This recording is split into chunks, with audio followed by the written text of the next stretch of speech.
have been involved with IPV for about 6 to 8 months now, and I am part of other networks as well. And I've realized that IPV really stands apart.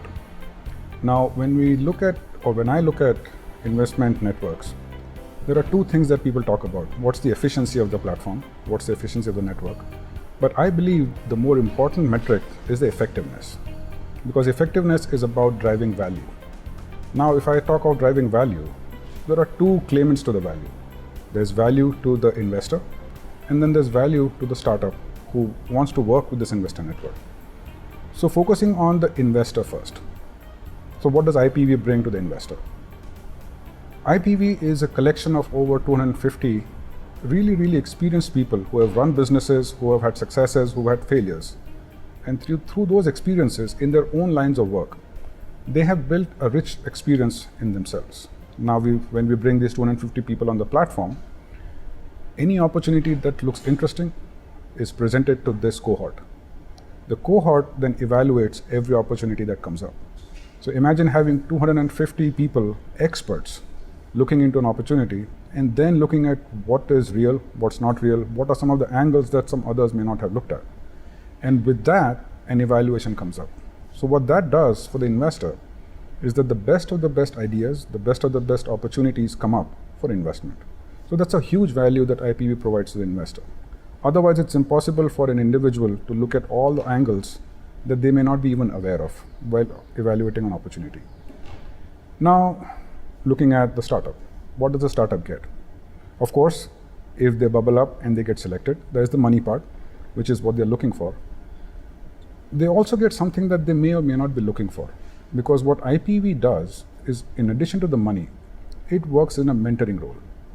So these experts advise the startup on the business potential. Again, some of these startups are done by people who have never run a business before. So they don't know what the business world is like. So IPV brings in that expertise.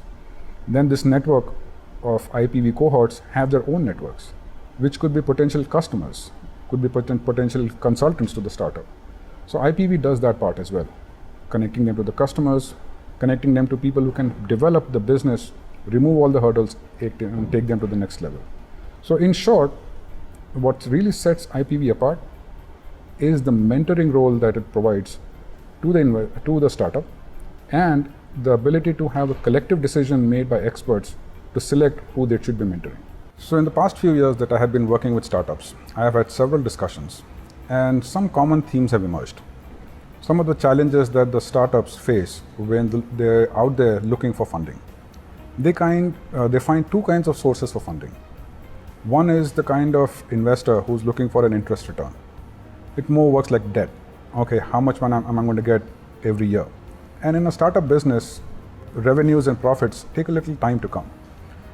So that's a problem for the startup. On the other hand, there are these other kinds of investors who believe that they can run the business better than the founders. Now, that may be true, but there is still an initial time where the founders have to run the business. The more aggressive these two kinds of investors get, the more difficult it gets for the startup. And in most of the cases, it ends up killing the business. What IPV is different in one another way is that it works in an advisory mode. It takes a step back, lets the business run on its own, lets the founders execute their ideas, and as an advisor comes in as and when they see or as and when they are called for help. So big difference between the traditional investment community and what IPV is.